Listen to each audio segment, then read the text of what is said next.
Hello and welcome to the third part of Hexagonal Multi-surface Pattern lesson in Grasshopper. In this session, as before, we will continue from where we left off in the previous part. We designed an isotropic grid and enhance it with specific functions such as ability to specify X and Y divisions independently, ability to add rows and columns beyond normalized domain, and ability to angular rotation of the whole grid.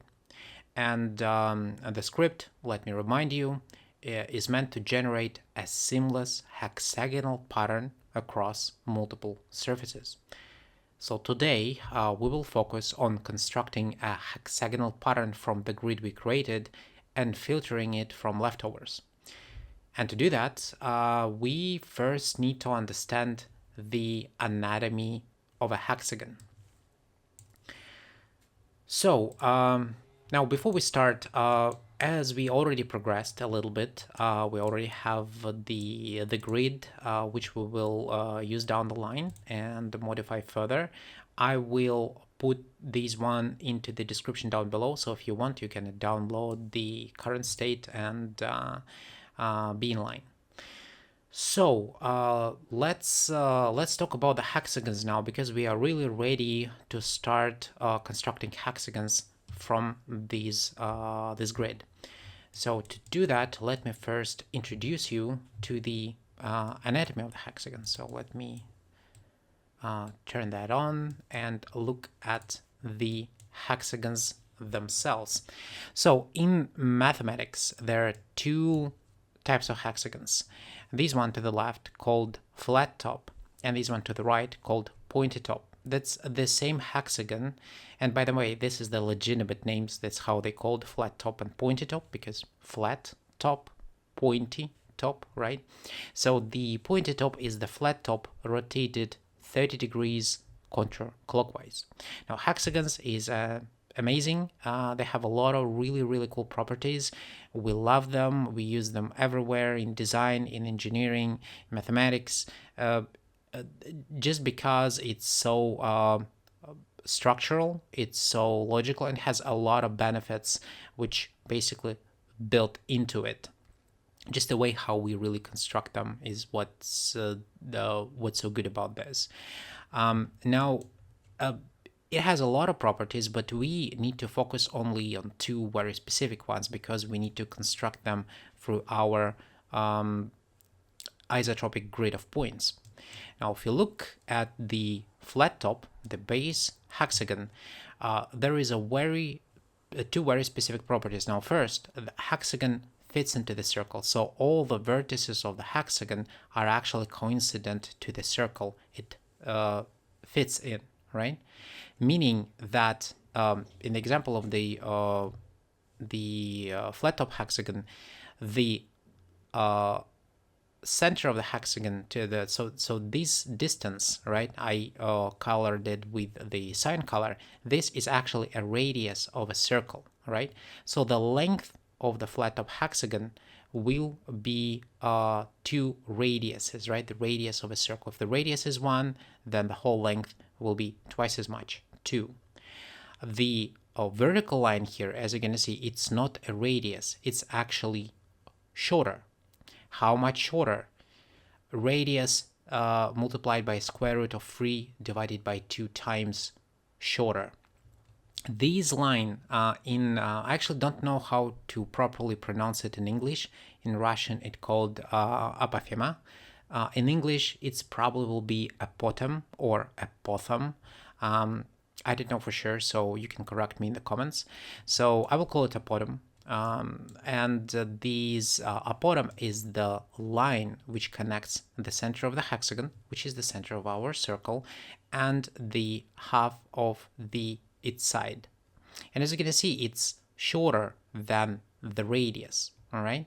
So the radius multiplied by square root of 3, not divided by 2, will be obviously the whole length, right? And this is a half of its distance. All right. Why it's important for us? You're gonna imagine that this is actually a grid of points. So we have the row of points here, right? You can imagine that we have the same row of points. Like imagine there is a point here as well, and there is a row, another row, and there is of course like another row, and you can imagine that it continues, right? Same here, like we have a point here, so the point is here and here and so on and so forth. Like it is a grid of points. We just picked very specific ones and constructed the hexagon, right? So these pointy top is literally the same, but because we rotated it 30 degrees, now this is a radius and this is an apothem or apothem, right? Now, when we look at our grid here, and this is the grid we constructed, you're going to see that because this grid, and I hope you remember it from the previous lesson, this grid is normalized, meaning that their values goes from 0 to 1.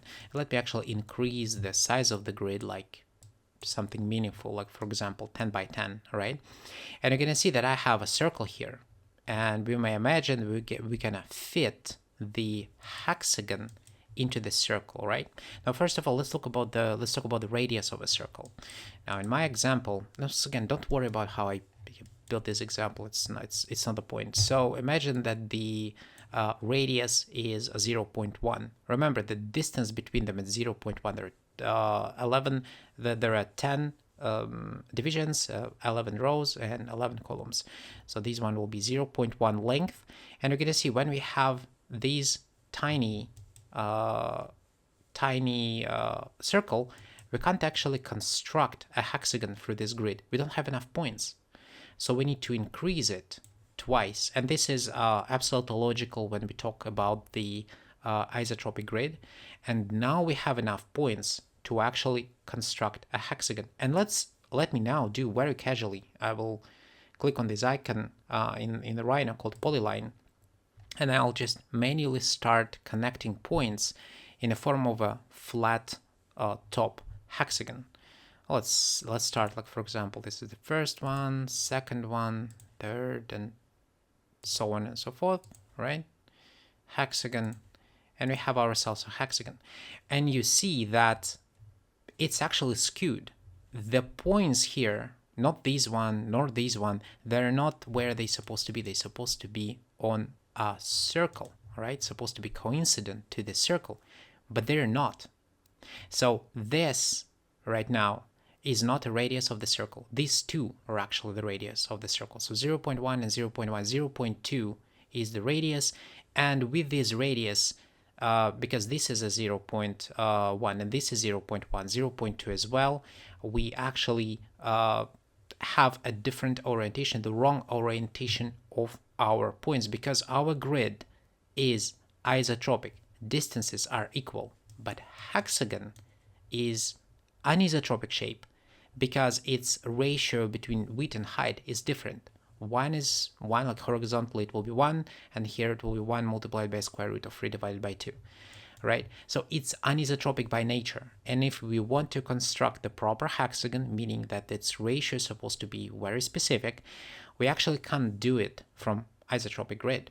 So we need to adjust it so that it works. Same for the pointy top. Let's look at the pointy top and try to construct a pointy top here. So it's pointy.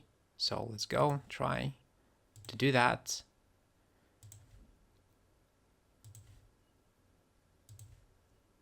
Same problem. So it's squashed, but in the different direction. Once again, points are not where they're supposed to be.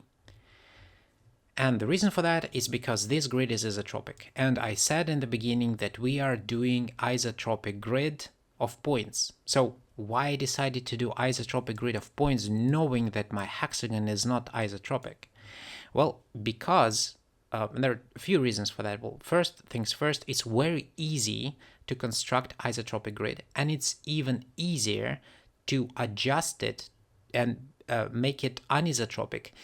Depends on the task. So we need hexagons, we're gonna tweak it a little bit, or we have like a different type of shape, we can tweak it a little bit. It's just a very good base.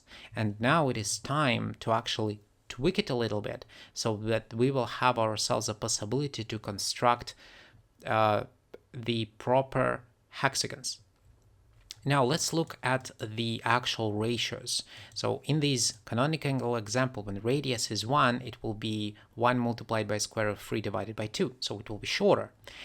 But in our example here, because this is not a radius, these are two radiuses, not one, but actually twice as much, we don't need to divide by 2. So the actual compensation for the y component for our grid for flat top will be 1, or the radius, sorry, multiplied by square root of 3. We don't need to divide by 2 because it's already twice as much, right? Same for the pointy top. Once again, 1 multiplied by square root of 3 in our case, because the radius is twice as big, right? Because we're going through one point. So we need to do that. And I want that our script will not only be able to do the proper hexagons, but a skewed hexagons from the original isotropic grid as well. Yes, that they will be skewed, but trust me, down the line, it will be really handy when we have an option to pick from perfect hexagons to skewed hexagons. Depends on the situation, and we'll encounter a lot of situations when we need either one or another one. So we need these options, and we need to somehow to construct that. So we already know the compensation, how we actually do it using our grid. Now let me hide these ones and focus on our grid. Zoom in. Now this is the grid we built before. You already know how it works, what kind of properties it has. So first of all, I need to bring an options to compensate for the flat top, to compensate for the pointy top, or don't compensate at all for flat and the pointy top. So I basically need 4 options. Now to do that, I will select this part of the script and just move it to the right. I'm holding Shift to move it straight, horizontally. Now this is my X and my Y, right? I hope you remember it from the previous lesson. So because we have a few different options for us, we need different branches. So our script supposed to take this data, right, from X and Y, do some modifications, and depends on our solution, like what we want. We want these or we want that, like the pointed top or flat top, isotropic or anisotropic. We can branch the solutions. Now for that, we need the actual set of variables first. And the best way of doing that is to use the node called value list. Basically a drop down with variables. It locates under the parameters in your main palette, under the input subcategory. Here it is, value list. Let's bring it in. Now, if I'll double click on it, you're going to see that it has just a regular list of values. This is the name of the variable or the variable and its value. 1, 1, 2, 2, 3, 2 in squared of squared, 2 squared minus 1, 4 square root of 16. Which is 4, of course, right? And if I will use my panel, I will remind you, quick callout for the panel is quote mark, click and drag. You're going to see that it actually switches between these variables. That's it.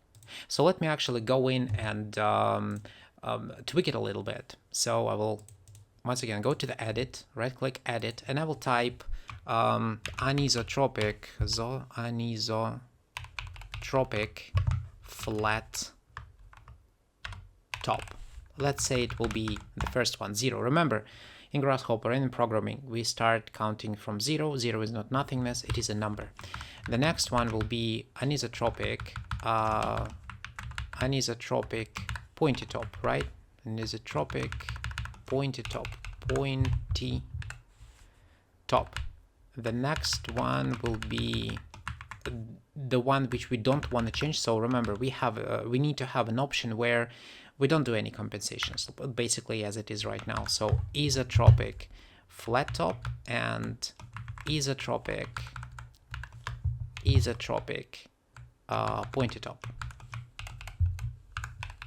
Pointy top. And let's change the variables. So that the values, the 0, then 1, then 2, then 3. Okay, 4 in total. And let's actually call it. So the whole list will be called hex type. Let's say hex type. Okay, so we have our set of variables, and based on this selection, a different modification is supposed to happen. So basically, we need something which will filter the modifications which we will plug here.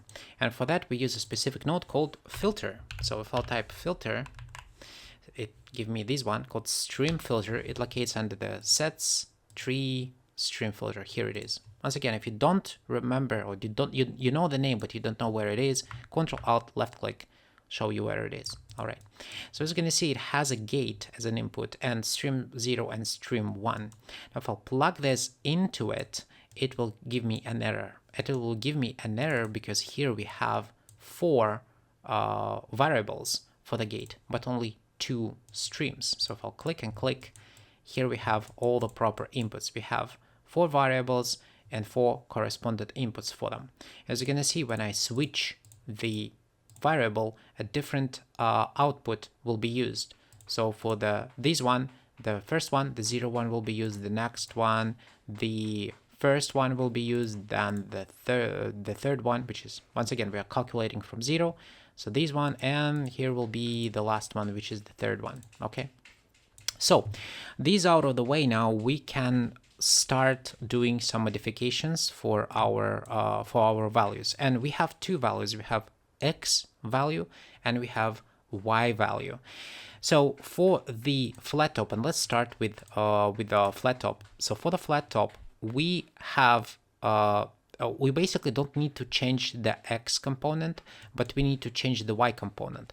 And what we want is that there will be spread out. So this row actually becomes bigger, the distance will become bigger, and this point will be right here on the circumference of a circle, right? So basically we spread them around.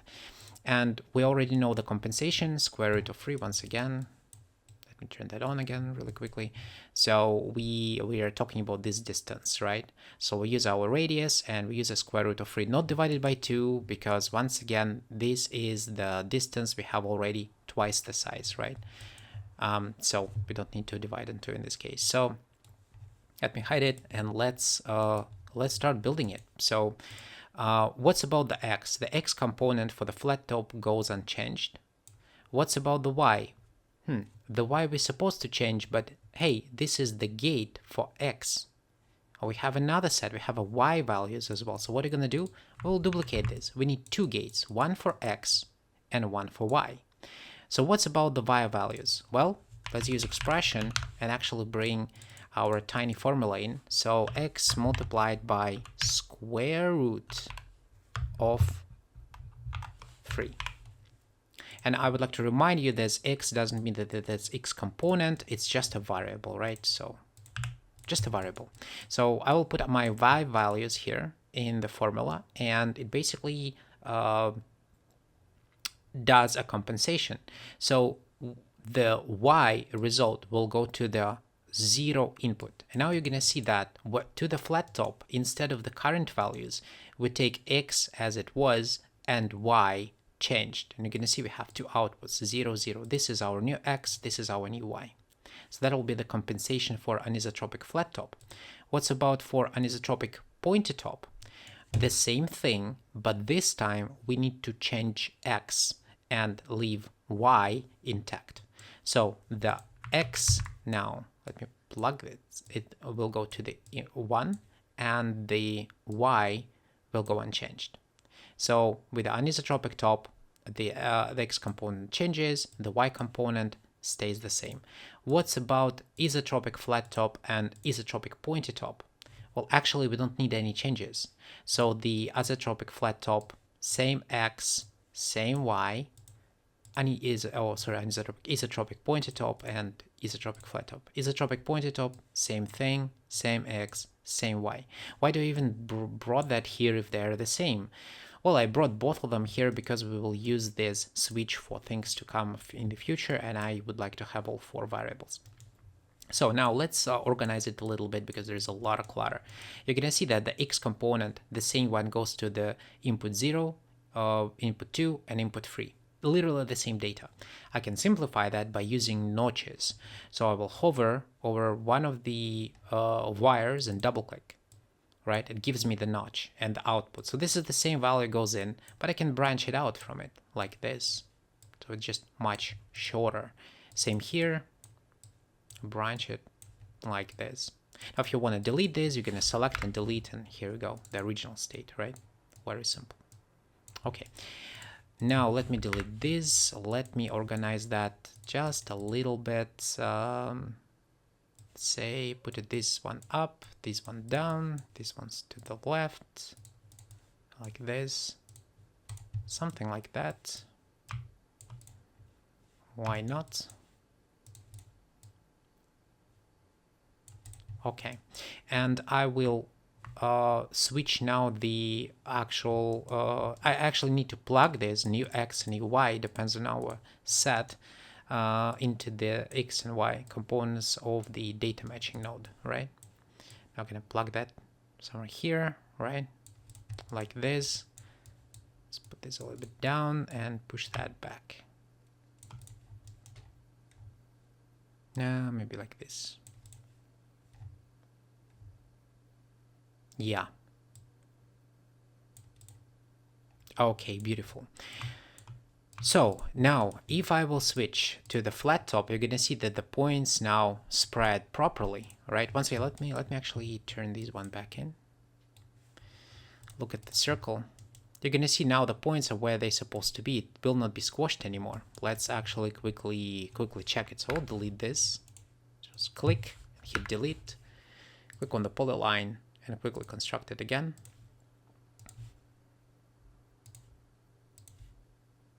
I'm just doing it casually just for you to see. And you can see, yeah, it definitely has the proper relationship.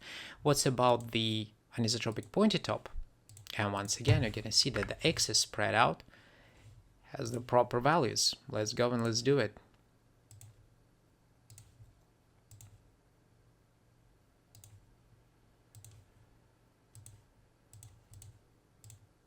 Okay, really nice. So now as you're going to see, we have the proper compensations. If we don't want to have any compensation, here is the original states for flat top on the pointy top, and it will be skewed, right? So I will go back to the anisotropic flat top, this one, and let me just select, so this one, let me select this one, and I will type hide, and you're going to see the command line active now. I'll click on hide. It will hide me the selected object. Okay, so we're looking at the flat top right now, and we will solve the sorting of our grid and weaving of our grid using the flat top and then pointy top. So what are you going to do next? Now, first, let's actually analyze what kind of a data structure we have for our grid. So I will use the panel, look at the points, and you're going to see that we have a very specific structure here, right? And this structure basically represents as the grid. This branch with elements in it is the first column. It starts from the bottom left. Here is the first one, then the second one, and goes up. That's the first one. Then goes the next one. Then goes the next one, and so on and so forth. Now, right from the get-go, I see that my paths are actually, or branch paths, are too long. So I have a lot of unnecessary zeros, right? So the depth is free, it's too much, it's identical everywhere, so I can simplify it. And I explained you in the first video and partially in the second why we have these additional zeros. We did some modifications to our data structure, and it basically represented as the additional layer depth. And sometimes this is something you don't really want. Sometimes it's very important, sometimes it's not important. In our case, it's not important, and it's easier for me to actually remove that. I will not destroy the data structure. I just remove the history because you're gonna see they are absolutely identical everywhere, right? Which makes a lot of sense. So how I simplify the paths? You probably know it from the first lesson that we have a very specific node in the sets under the tree subcategory. It's called simplify the tree. And if I plug the path here, you're going to see that it will simplify. It just removes all the nodes which are repeating itself from branch to branch, right? And of course, I can use quick access to this node through any existing node. So if I will right click here, you're going to see that I have this option of simplifying, which is literally the same as using the node, which I explained before. So plug that in here, right click, simplify. All right, now we prepared our structure for very important next step. And next step will be grafting. So basically, before we move to the actual weaving, we need and this is a literally a necessity. We need that every element in every branch, instead of sitting like a list, will be grafted. So one element per branch, one element per branch, one element per branch.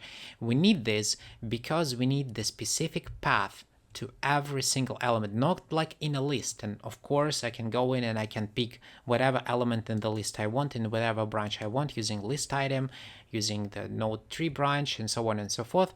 But for the node we actually will be using, we really need that every single one of them will be sitting in its own branch, meaning it has its own path, unique path relative to this tree. You know how to do grafting. We're going to use the node called graft, or we're going to right click and click on graft, because once again this is a quick shortcut for all of the nodes. Now we're going to see a very interesting thing happened. Now we're going to see we changed the data structure, but the name of the path, or the actual path branch, has all the information within. You see the first set of branches starts with 0, 0, 0, 0, 0, 0, 0, 0, so on and so forth up to this point, right?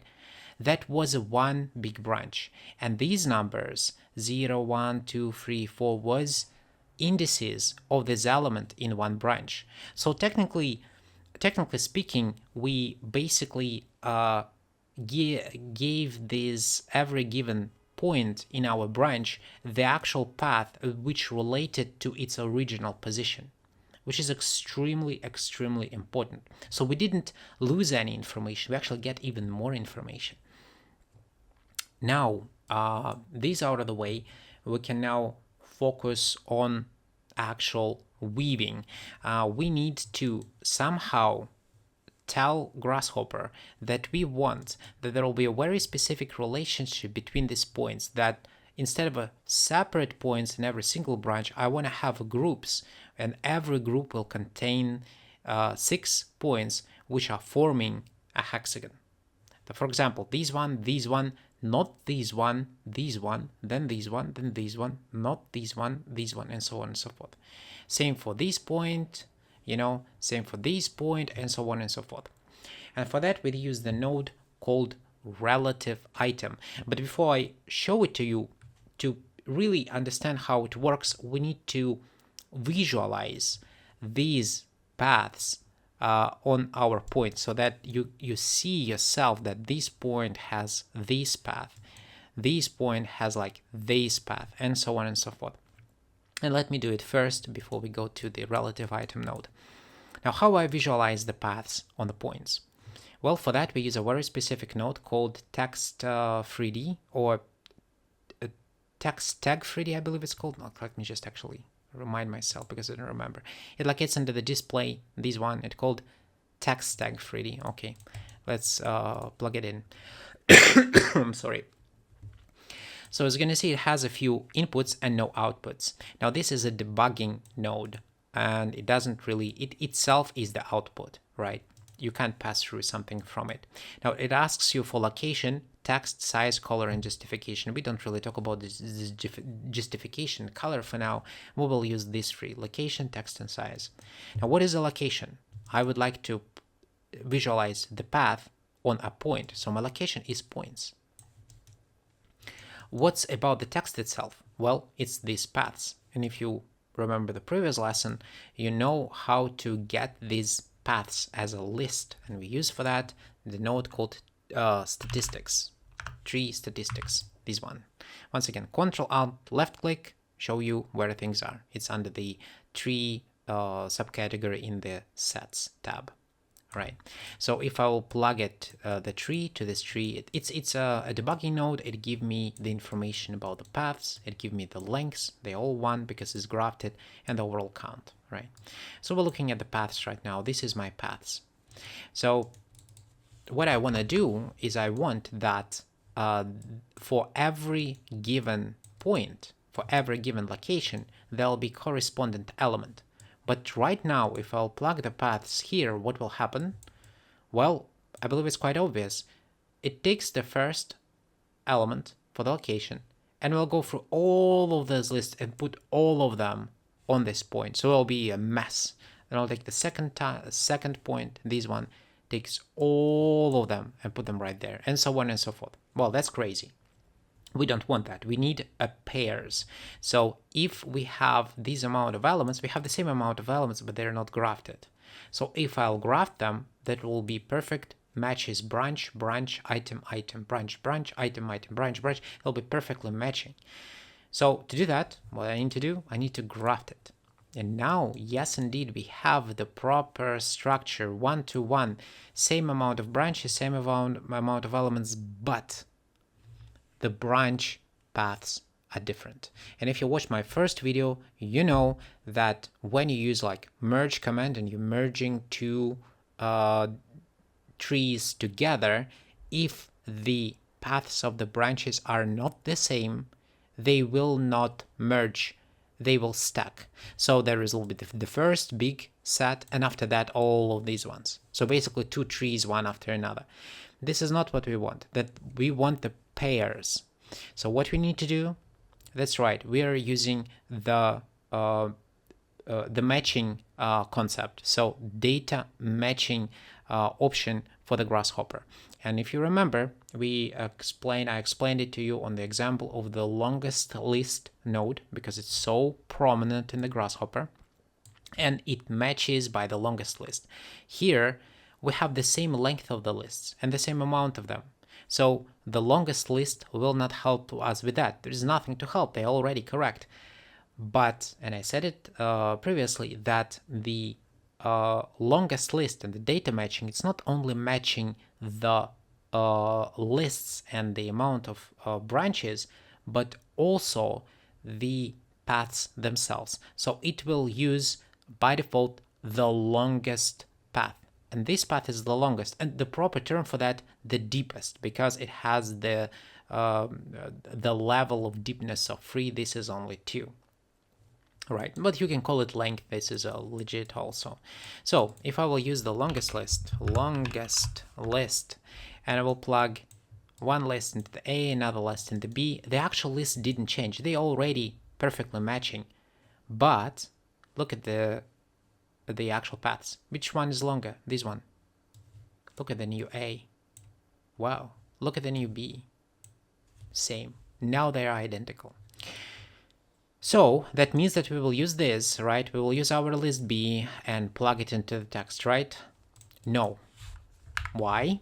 Because, and I said it before, I said it again, that when we will encounter yet another node which has data matching, in the example of the longest list built in, I will tell you about that.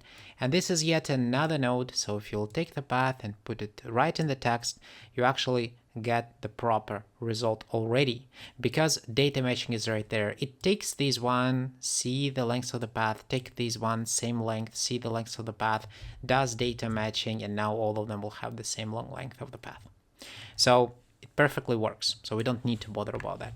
We need just to change the size. So let's go and I remind you that quick callout for the number slider is number.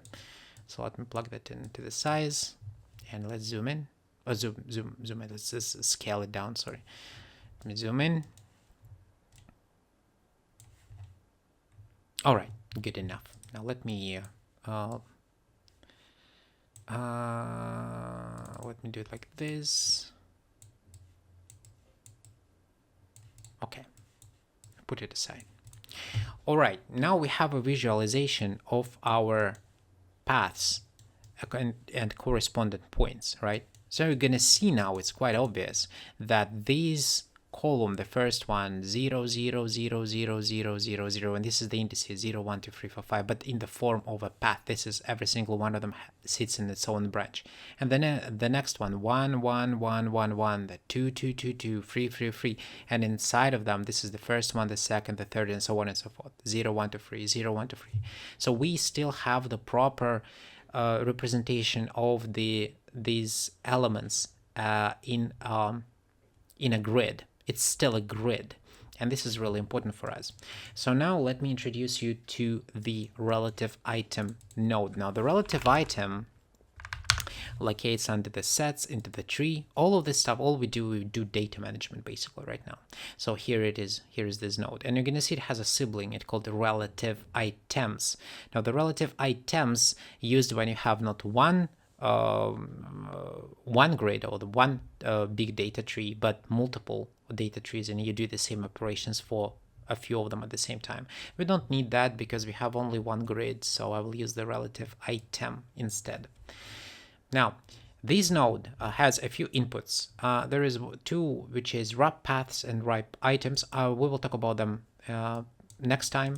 Right now we are focusing on tree and offset, as well as the outputs, item A and item B. Now this node is pretty confusing for newcomers and for the newbies, for a few reasons. And first of all, of course, because of the field offset. So as I said, and I actually explained the general purpose here. So what we need is we need to say, tell to Grasshopper that there is supposed to be, from every given point in our grid, there is supposed to be a list of points connected to that. So if we will take this point, then the next one is this one, then we need this one, then we need this one, and this one. And so on. For this point and for this point and for this point, it will be the same. And that's why, because we have the proper data structure, we're able to do that using this node. And this node does exactly that. It gives you a pairs, but by default, it gives you the pairs between two elements, item A and item B. What is the item? Depends on your tree. In our case, it is a points. So it gives me the relationship, or basically it connects together the item, the first item, or any item, and the item which I specify using an offset. So tree is my tree. Let me plug the tree into the tree and look at the offset. I will use the panel to bring the offset in. Now the offset is what it is. It is an offset. It is an offset of a path. That's why I visualize these paths on the points.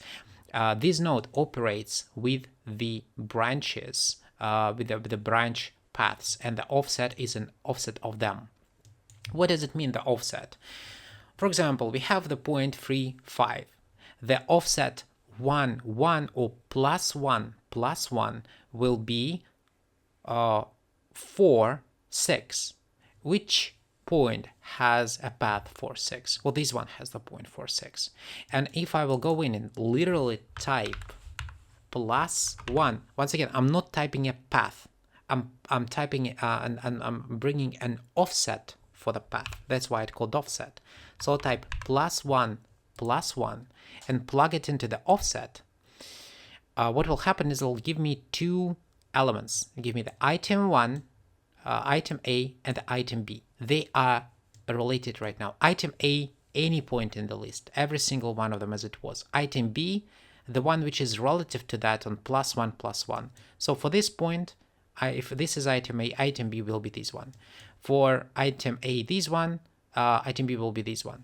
I literally tell it to the node. And now if I will use the node, let's say line, to construct a line through 2 points, but it's a line, why it's caps lock, line, where the start point is A and the end point is B, I will get a lot of segments which goes from one point to another point, basically like a hatched lines like this, right? It's not one big line. It's just a lot of lines. Every single one of them is a small section, from this to this, from this to this, from this to this, from this to this, and so on and so forth. And you may imagine that if I will keep bringing more offsets, I can construct a longer connection.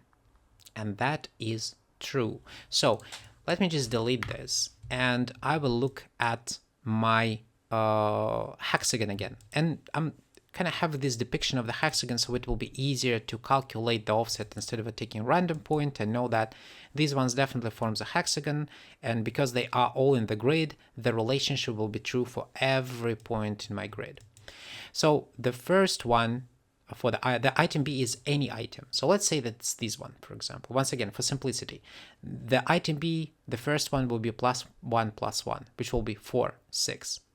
Which will be the next one? Which next point we want to add to the list? This one? No. This one? Yes, that's the proper vertice.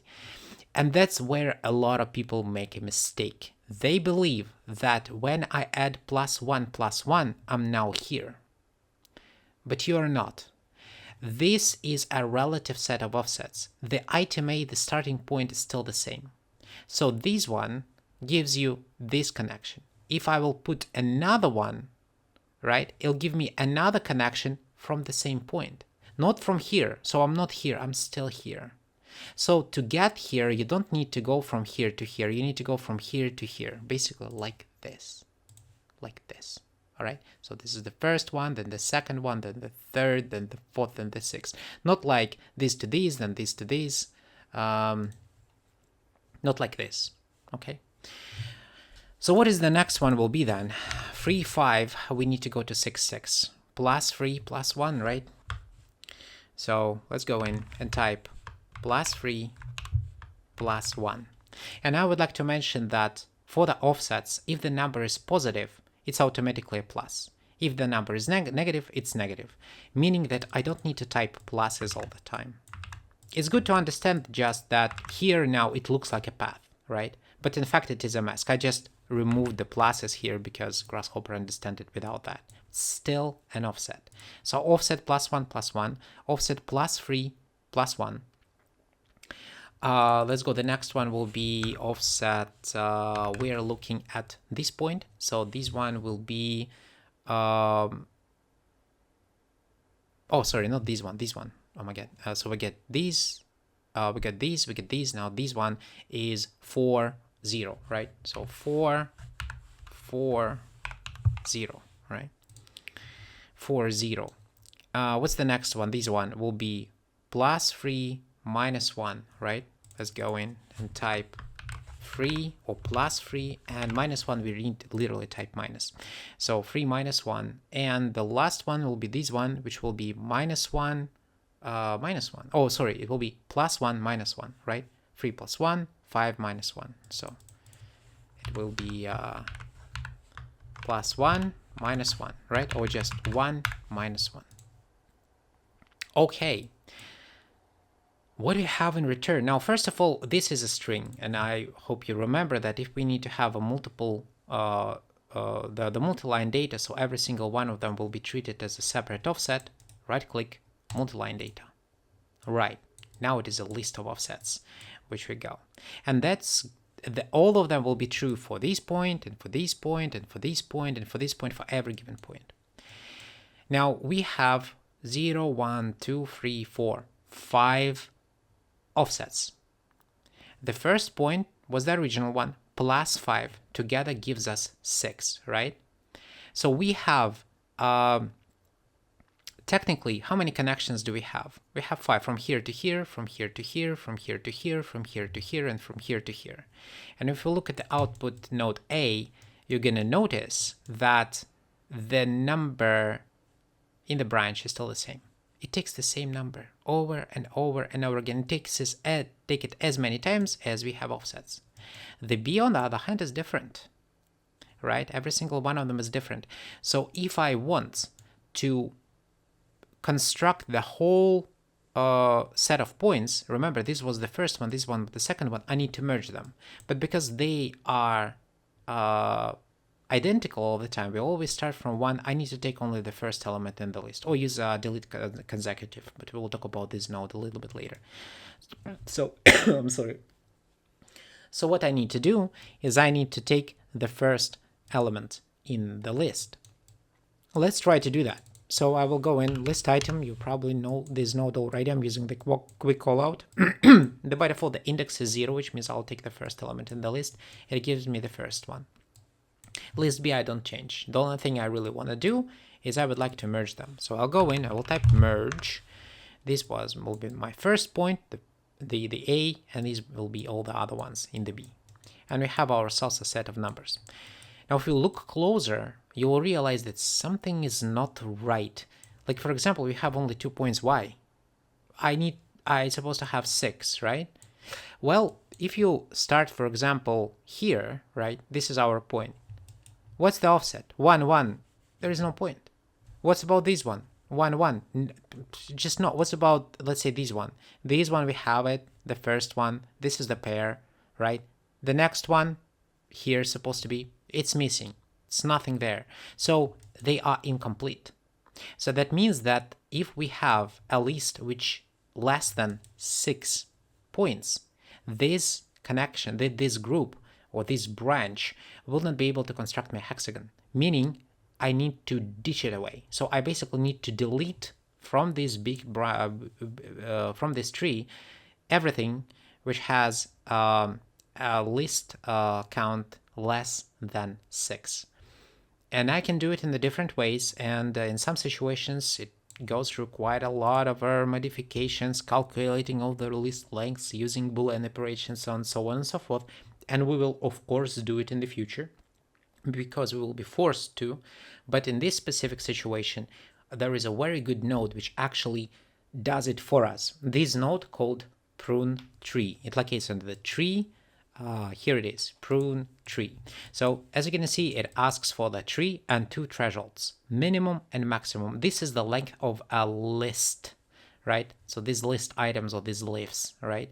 So the minimum and the maximum, what is the actual value we need? We need exactly 6. So I will use a panel, I will type 6, and just a good rule of thumb, I don't remember, did I tell you that or not, but if you construct your script in Grasshopper and there is some things you want to change, they basically are a drivable variable, you're gonna use slider for them.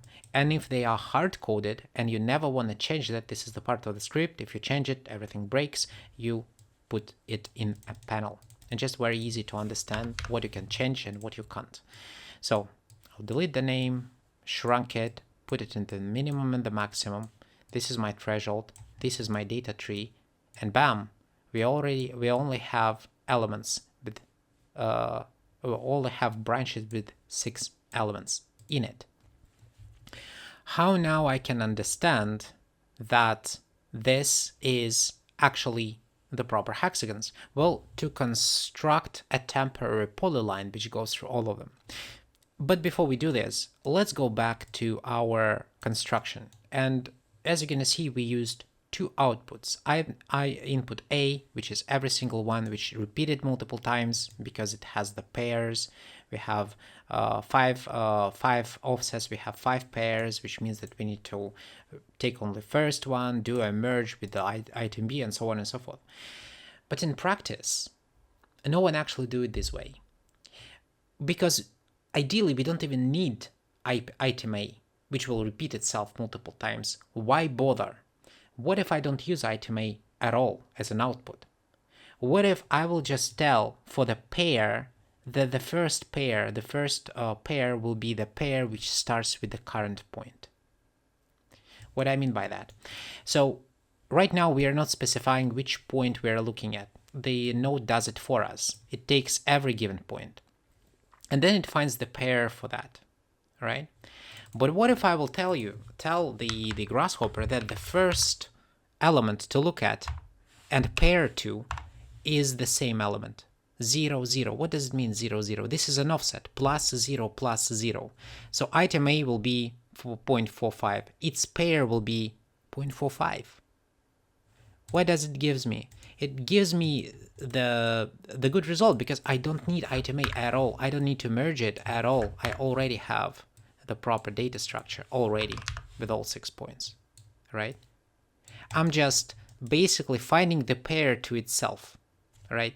And that's how I effectively remove the necessity to work with item A. And this is actually quite a common tactics, just to not bother with item A when you work with weaving patterns through the grids. Now, for other purposes and different purposes, actually can be very useful. But in our case, we can easily avoid that and make our script a little bit simpler. So I hope you understand what we did. So now let's go back to the actual visualization of what we have. Now we have 6 points. Now I can't use the line because if I'll use the line, I need to specify which is the first one, and then the second one, and then the second one, the third one, and so on and so forth. I need a line which goes through all of the points, right? With the segments. And we have this instrument, of course, and this is called a Polyline. So if I will go in, I will type Polyline. I use my quick access as well for this. Now the actual Polyline sits under the curves, splines, Polyline. Here it is. So if I will plug my points into the vertices, oh, we definitely have something. It's actually hexagons, a lot of hexagons. Some of them are not closed. Why? Because Polyline, you know, this one, it constructs the line from 0 to 1, then from 1 to 2, to 2 to 3, to 3 to 4, to 4 to 5, but it doesn't go from 5 to 0. We want it to go from 5 to 0. So right click on closed, set boolean true. Here we go. Wow, fantastic. Now we have a lot of hexagons. And it's kind of difficult to understand. It looks like a diamonds, right? But if now I will go and look at the polyline, if I will pick, let's say the first polyline, how I pick from them just the first one, the first polyline, I need to take the branch from this tree. I basically want to tell Grasshopper, take this tree and take the element from the branch 0, 1. Basically, take me the whole branch 0, 1. Can I do that? Yes. We go to the sets, trees, tree branch, this one. And if I will put my polylines into the tree, it asks me for the path. Now, this is not an offset. This is not an offset. This is the actual path. So I literally need to type the path. So I'll go in and I will use my path. I will just kind of manually plug it here like 0, 1, and plug it into the path and click on this node. You're going to see that it selected me indeed a hexagon. What's the next one? 0.2. Let's go in and check that. 0.2. This is the next one. And so on and so forth. So they are indeed hexagons. They're just overlapping itself because there is a lot of points. So somehow we need to filter our results so that only the proper one stays. So basically we need to say, I need the first one, and then like the third one, and then like the fifth one for these rows. And then for, this is the even row. Remember, the hexagonal pattern is a staggered pattern, which means that the even rows and the odd rows will probably have a different rule. We will figure it out just in a sec. But this is exactly what we need to do. And to make our life a little bit easier, I would like to introduce you to the new debugging, additional debugging instrument. Because right now, to understand which one is which, right, which path it has, I need to go in and manually look at the one data tree, right? Okay, where is the proper one? Which is the next one for this one? Well, this is 0.2, then 0.3. You need to go in, you need to type, and so on and so forth. Painful. But these situations are pretty common. So we need some instrument which actually can speed up the process. And we have one, or at least I have one. So if I will double click and I will type branch slider, this one, and I will plug my polylines into the data, and in the item I will bring a slider and click. You're gonna see by moving it left and right, I can easily switch between data trees, and I'm gonna see their actual path and the count as well, where it is. Really nice, right? Okay, but you don't have it. Why you don't have it? If you try to find it, you will not be able to find it. You will not be able to find it because this is just a very tiny custom cluster or a tiny script within the Grasshopper, which I built myself. And I really want to tell you how to do that before we move on, because we'll be using this stuff right, left, and center. And I have quite a few of this kind of small custom stuff designed specifically for myself, but some of them are just so useful that it's kind of become a standard these days. So let's talk about how to do that, because it's actually very, very easy. So let me deviate a little bit from the task. We'll talk about how to do this debugging instrument and pack it, and then we go back to the task. Don't worry, it's actually very simple. So first of all, let me delete this and look at our task again. So we need to pick, using the slider, the branch with a path. What we need to do for that? Use statistics nodes, of course. We need to get the list of our paths. This is the list of our paths for this polyline. So the only thing we need to do is to get ourselves an ability to pick individual one. How are we gonna do it? You already know how. We have a node list item. So if I'll plug it to the path and the slider into the index, it gives me, based on the value, the path. One, then the next one, then the next one, then the next one, then the next one. Now we need to basically find the actual data related to the path, and you already know how to do it. Tree branch, so tree branch, this one. So the tree is my polyline, the path is my index, and here we have ourselves the result. So let me click on this, right? And I will go into the slider and I'll start moving that. Yeah, that's exactly what we want. So basically, very simple construction. I just don't want every single time doing that, right? I want to bring my node and just quickly inspect and then delete. So how we pack it? How we pack it in a tiny script. Now for that, we need to use clusters. And to do that, let me first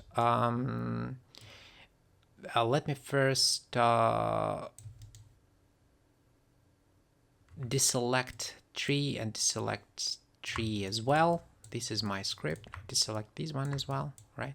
So this is the only thing we actually need, only 3 nodes. So double click and I will type cluster input. Let me type another one, cluster input, and one cluster output, cluster output. So the cluster output goes to the output of our branch. Here it is. It will have the name of the output of the last node. And cluster inputs, one will be for the data tree, like for example for our polyline. And we will double click and we call it, I don't know, it doesn't matter, like tree, right? The cluster output, cluster input, next one will be our slider. So I'll plug it to the index and I will call it, it doesn't matter how I'll call it. I call it whatever I want. I'll call it integer, right? All right. So when we did all of that, what we're gonna do next is we will select everything, middle mouse button click, hover on this box and release middle mouse button. Right. We have ourselves a cluster. Let's check that it works. Put it into the tree, get the slider, put the slider in, select that. Let's start moving. Yeah. Does it really give me the actual value? It does. 0.2. This is actually our object. Cool. Now, the last thing to do is just to actually save it so that we don't really need to do it every single time or copy it from the other project, right? And we will do the same as we did with quick callouts. We select the object, go to the file, create user object, get the name, get the nickname. Let's say that it will be TRB as a nickname. So it will be tree branch really quickly. Category is our tab, test2, whatever. You're going to change the icon. You can even upload your own custom ones. Hit OK. And now in this tab, you're going to see that we have our cluster. If I will close the Grasshopper and open it again, it will still persist. To call it, we'll use a quick callout, TRB. Here is our cluster. Let's again, TRB. Oh, sorry, the wrong one. TRB. Or how I call it?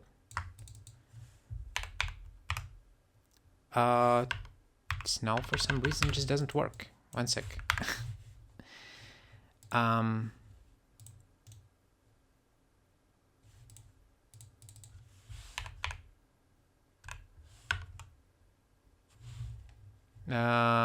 What's going on? Suppose it was so good and now it's broke for some reason. Okay, let's try it again. Sometimes this happens. The oddities of the Grasshopper.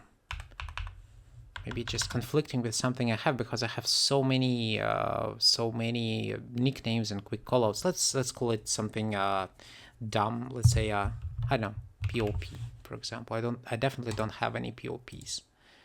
Let's try. And now it's okay. Yeah, here it is, the cluster. Okay. One last time so that it will not conflict. File, create user object. Let's call it something else. Maybe something like this. This definitely doesn't have anywhere there. Yeah. Okay. Well. Okay, so you need to pick the proper, like, because I have so many quick callouts that they can conflict with something I have before, but this one doesn't conflict with anything. Now you can call it the way you want. You probably have none, so you're free here. You're gonna see it will call your cluster, and your cluster sits here, right? Once again, you close the Grasshopper, you open it again, the cluster will persist. Okay. Now I don't need this one because I have my own, so I will delete that, and it will completely erased. And next time when I open it, I will not have it. But I have my own, which is the branch slider. This one, which I'm actually using, which is technically the same thing. All right. Before we, well, actually no, we actually start to actually debugging this stuff. And let me just plug this into my polyline. I will hide all of them and pick only the, let's say it's a little bit bigger, like 60. Plug that here, go to the 0. Okay. All right.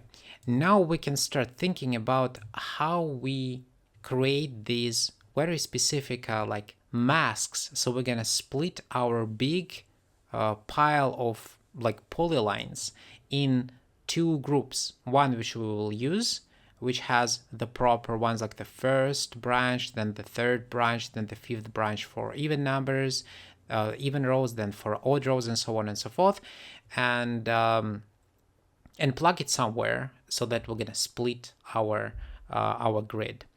And for that we have a very specific node. This node called split tree, very convenient. So if I'll go in and I will type split tree, I'll have myself read this very nice node. It locates under the tree subcategory. Of course, it's a data management node, very popular. We use it a lot.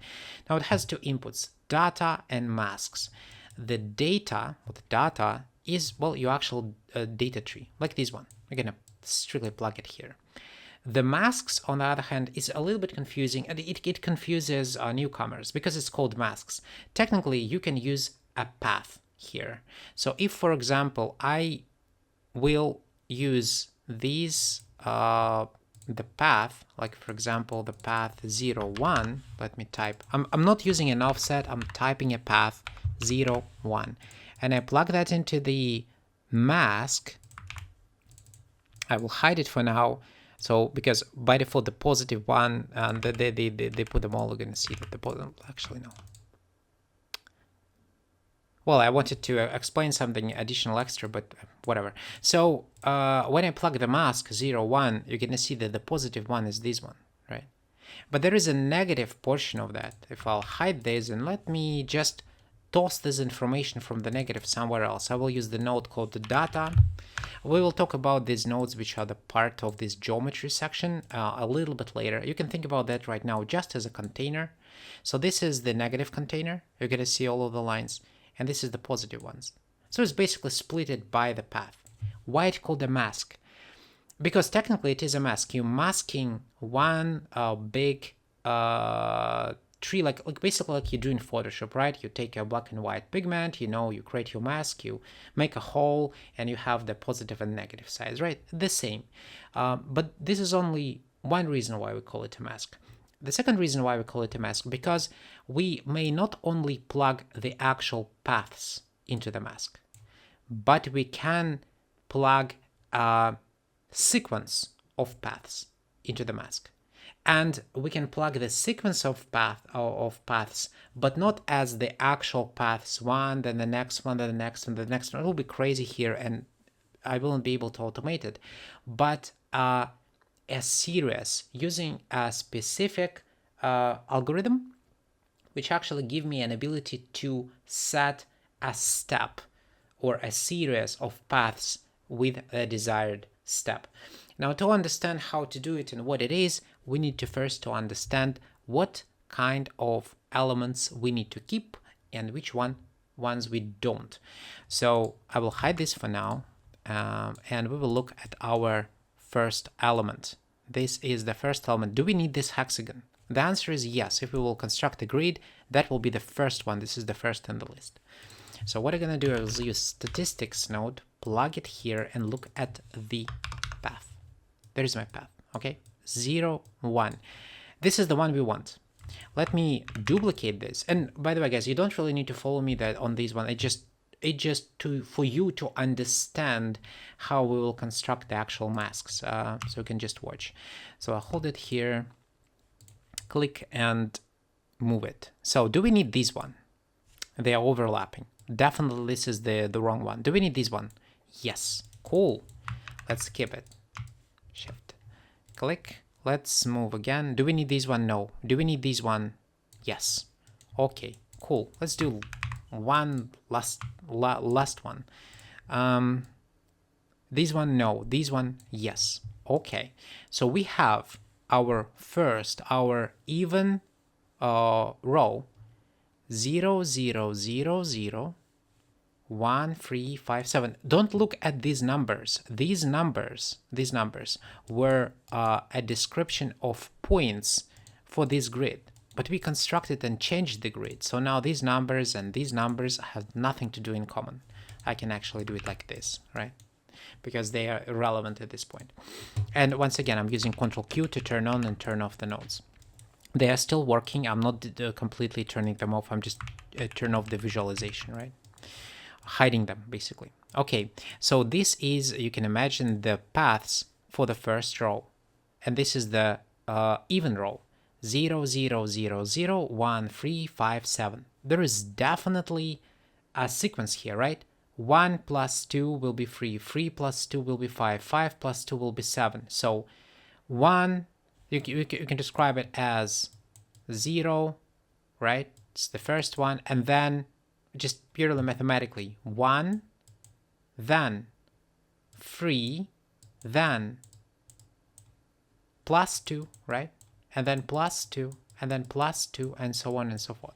Basically a sequence of numbers, right? We already know how the series of numbers works, so you probably understand what is step. Step is 2 between the numbers, and just go on and on and on and on until it gets through the whole all the numbers, right? Remember this. Now let's go and keep going. Let's go to the let's keep 4 and try to go to the next row, or the column, better say. Oops, it's the wrong one. Control C, Control V. Here, let's look at this panel. All right. So, do we need this one? No. This one, no. This one, no, no, no, none of that. That's all garbage. Nah, this one, no. No, still not there. What's about this one? No, this one. Oh, yeah, that's the one.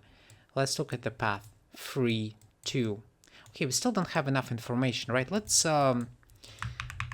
keep going. Okay, it's the one.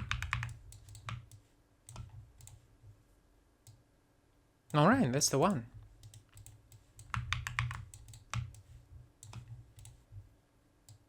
Okay, that's the one also. Let's look at the paths.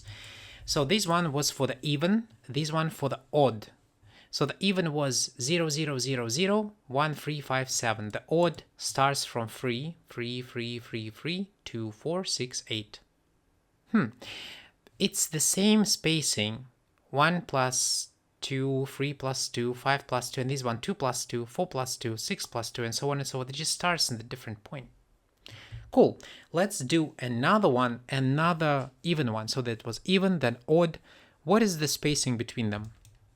Well, actually, because we have these points, we can actually predict that it will be 6, but let's give it a shot. Let's do it manually. So, and once again, you don't need to do all of this shenanigans. It's just to visualize the thought process, right? You actually do it, of course, in your head. It's quite simple.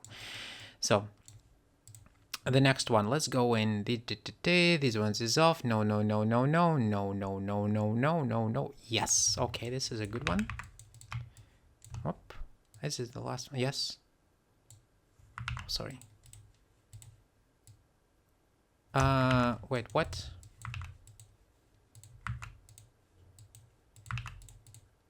Why it's here? No. Okay, 54. Cool. This one. 56. Let's do another one. All right, let's do the last one.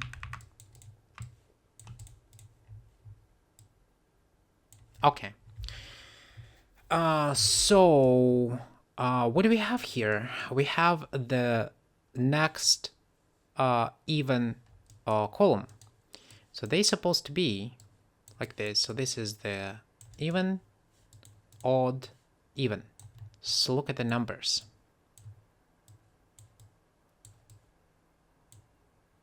So 0, 0, 0, 0, 0, 0, 0, 0, 1, 3, 5, 7, 1, 3, 5, 7. Then the next one, the next odd one will be 6, 6, 6, 6, 1, 3, 5, 7, 1, 3, 5, 7. Of course, they are the same. This is the same one. The distance between them, 0, 6, plus 6. If this is plus 6, then for the odd one, it will be plus 6 as well. And the actual sequence here, 2, 4, 6, 8, will maintain. So the first one will be 3. The next one will be 9, right? Plus 6, and so on and so forth. So now the only thing we need to do is we need to take this information and construct ourselves these type of masks for the masks. Use that as a mask. So let's do that. We use our data, and let me actually kind of hide that for now. Don't really see this like this. And focus on the mask. So open it up. And we will bring two masks because you can see they will be different. For the even rows, one, and for the odd rows, another one. So let's think about it. So the first one will be 0, 6, right? The first number will be 0, 6, and we just literally type, sorry, wrong item, proceed. And this is the legit form of description of a mask. So this is the sequence, and it will go, it will take the 0, then it will take the 6, and then it will understand that there is a step between them as 6, and it's keep going until it goes through the whole grid for the first number of a path. Then the next one, what is the next one? 1, 3, 5, 7, 1, 3, the same. 1, 3, and so on and so forth. I don't know how many there will be, a lot, but the logic will stay the same. This is the first mask for the even. What about the odd ones? We start by, this is the first one, 3, 3, 3, 3, 2, 4, 6, 8. We know that the distance between them is 6, between the even ones. That means that the odd ones will be 6 as well. So it will be 3, then 9, etc., etc. And for the second one will be 2, 4, 6, 8, 2, 4, and so on and so forth. And actually, I need to mention that this algorithm of the sequences in Grasshopper, it's actually not work, it doesn't work from the beginning to the end. It works from the end to the beginning, kind of vice versa. And because 2, 4 is literally the wild card, because it basically give you the like basically give me every even number, right? It's a wild card. So because we start from 0, if it will not find the element, it will not visualize it, but I can type 0.2. It will do the same thing. It doesn't change anything, right? But let's stay true. Maybe I just get a little bit deeper to the roots and confuse you. So whatever. That was 2 and 4, so I'll get 2 and 4, right? Probably I get a little bit ahead of myself with these masks. Right, so of course it give me an error because this is a string. They are two different masks. So right click, multi-line data. Here we go. Let's go to this positive one, or actually get deleted. By default, it will show me the positive ones. Control Q. Here we go. It's automatically constructed everything itself. Not with all of this stuff, it's not active, right? This is the mask which is working. All right. Now, this is all cool and all, but we are not done yet. Why? Because we already only did it for the anisotropic flat top. How about this one, pointy top? Well, that will be completely different picture because we need to weave that completely differently. And because we weave it differently, it will be rotated 30 degrees counterclockwise. We change the grid, and because of that, none of these masks will actually be legit. Let me show you. If I will go in and I will switch from flat top to pointy top, the grid changes properly, but the weaving stays for the point top. It's not, well, first of all, it's not a pointy top, right? It's still a flat top, and it's skewed right now because the grid is for the pointy top, meaning mask is wrong. And this one, of course, is wrong because if I'll change this one will not work. So we need additional pairs of masks for the pointy top as well. And how are we going to do that? How we get these two masks into the one offset slot? Well, we use a filter, the same thing as we did before. We already have our variable, so the only thing we need to do is we need to go in and bring ourselves a filter. Right, stream filter. Once again, Control left click, show you where it is. So we already have the gate. Here it is. So if I'll go in, drag and plug it into the gate, I will get myself a new, basically not the new, the same value here. So this one was 1, you're going to see that was 1 pointy top, and this one toss it 1 as well. So I bring the same amount of input slots because we have 4 variables, and now we need to get a different filter, right? So first of all, what I'm going to do, I will just kind of hide this for now. I will go back to my polylines, and then I need to construct a different offset. Let me do it this way. I will plug empty for now a filter gate to the offset, and I will plug the actual panel. Let me go in, right click, and I will type this is a flat top mask. I'll plug that into the 0 because remember the flat top is a 0, this is 1, anisotropic is 1. So I already have 1 mask, but it asks me for the mask for 1 because, you know, it is a pointy top, not a flat top. So I'll duplicate this and I'll plug that here. Right now it give me, it works, but it give me the wrong data. So now instead of a flat top, we call it pointy top, right? And we need to change the mask. Now we're gonna use it, basically use the same logic, turn them all on, go in and just remove all of this and look closer. Now let me go in and I will type show in the Rhino, hit enter. Here is my pointy top. This one, let's type hide this, and now I'll look at the pointy top. This is a good reference for us. So now we're gonna go and weave it again. 0, 0, we already know we are using only the B slot, so the same time, the same point basically. What's the next one? Let's look at the 4, 6. What's the next one? For that will be 1, 1. So basically starts the same, 1, 1. The next one will be 2, 0, 2, 0, already different than this one, right? 2, 0. Then we don't need this one, we need to go to this one. This one will be 2, minus 2, right? So let's type 2, minus 2, minus 2. The next one will be 1, minus 3, right? This one. 1, minus 3, plus 1, minus 3, 5.3. And the last one is this one, which will be 0, minus 2. So let's go in, 0, minus 2, minus 2, like this.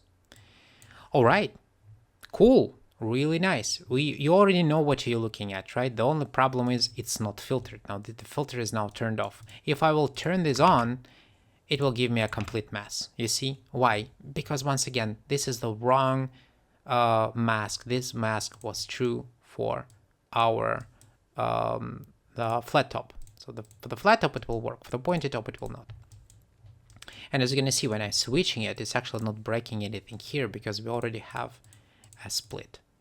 Now we will fix it a little bit because there's additional few modifications, but let's look at this mask first and then combine everything together. So go back to the pointy top. This mask is no go.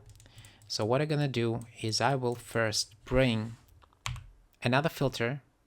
Or actually not, I'll do it a little bit later. Let's actually fix the mask and then do all this other cleaning work and connect everything properly once and for all. So the different mask is here indeed. Which one? Well, I actually can predict you which one. So it will be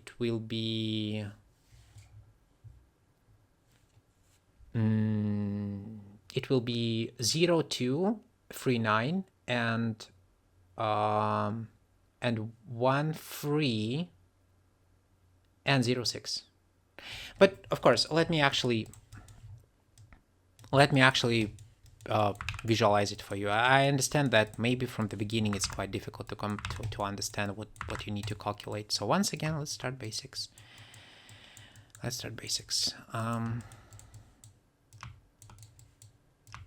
Okay, first element, this one. Is it correct? Yes, this is the one. 0, 3.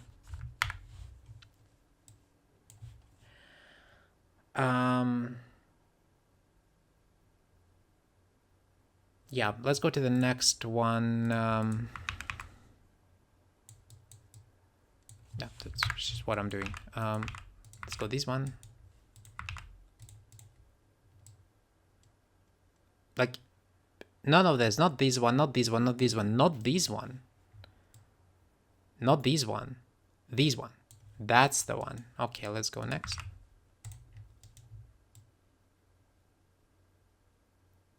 Okay, it's this one. Actually, I need to branch that together. This one will be separate as a odd row like this. Let's keep going. Let's take this one. Okay. Oh my God.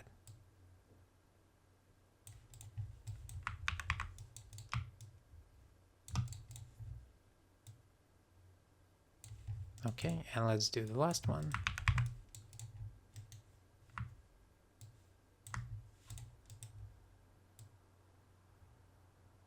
Okay, I believe this is more than enough. So let's now combine this together and see the relationship. Now the nuance is the same. We have even in odd rows, and they have a different pattern. So this one is the first row, 2 elements, then the odd row, then, and you're going to see how less, we have the same amount of points, but you're going to see that now with the pointy top, we have much less amount of the hexagons on y direction, but much more on the x direction, right? Okay, so this is the first, this is the even row, this is the odd row, this is another even row, and another odd row, right?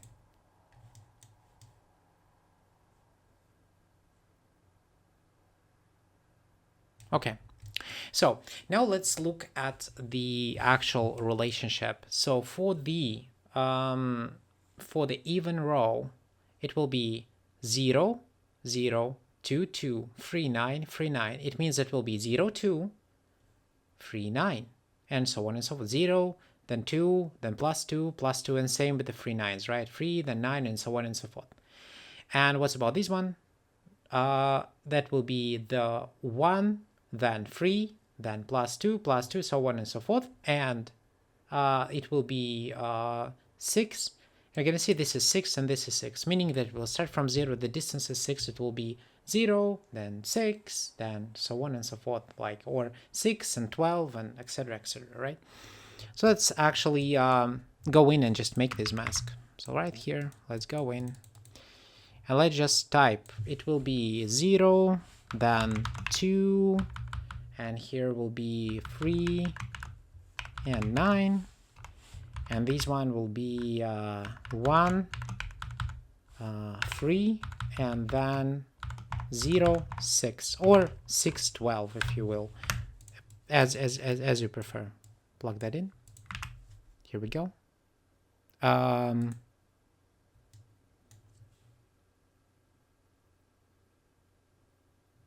what?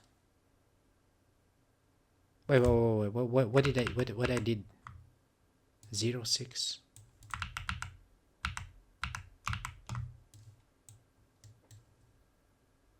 Well, what the hell? One sec, guys. I believe I just I get myself confused completely. What is this? What I did? Why 0, 6?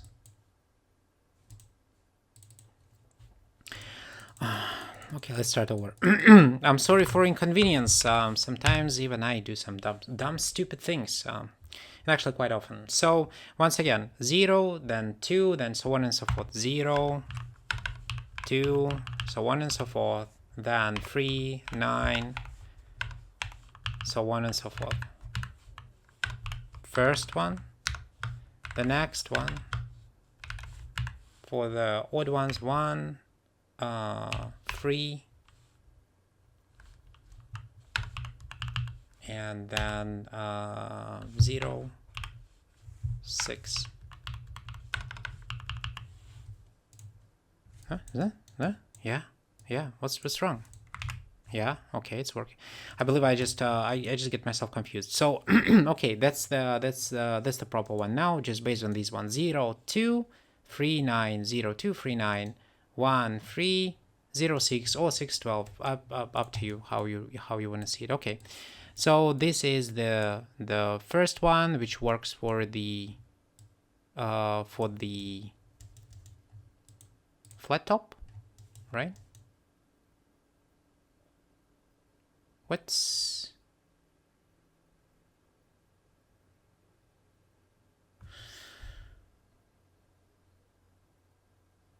What I did here? Why 2, 4?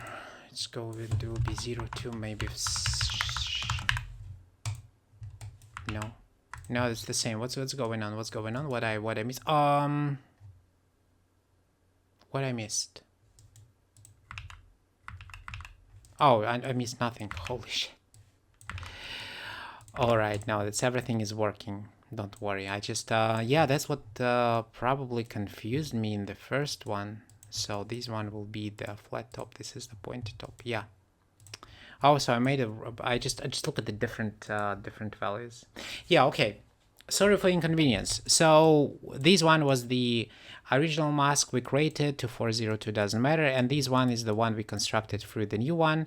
So this is for the even rows, this one for the odd rows. This is the even rows, this is the odd row. So basically you plug the numbers and you get yourself a series. In general, this is as simple as that. Let me delete this stuff now and let me get the names, because the these one, let me give it a name. It will be the pointy top, and this one will be the flat top. Okay, right. Now to finish all this, we need to have another filter, right? So duplicate, same component, same value, but for the flat top we have this one, and for the pointed top we have this one. Oh, sorry, we have this one. Okay, so let me actually kind of align everything, I guess, a little bit better. Let's put it here. Actually, it's a very long one, so let me do this one. Let's like this, put a notch, put it somewhere here. Okay, stick this one. My masks. Let me make it shorter and collapse.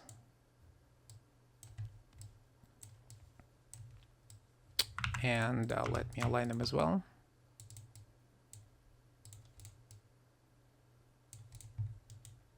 Okay.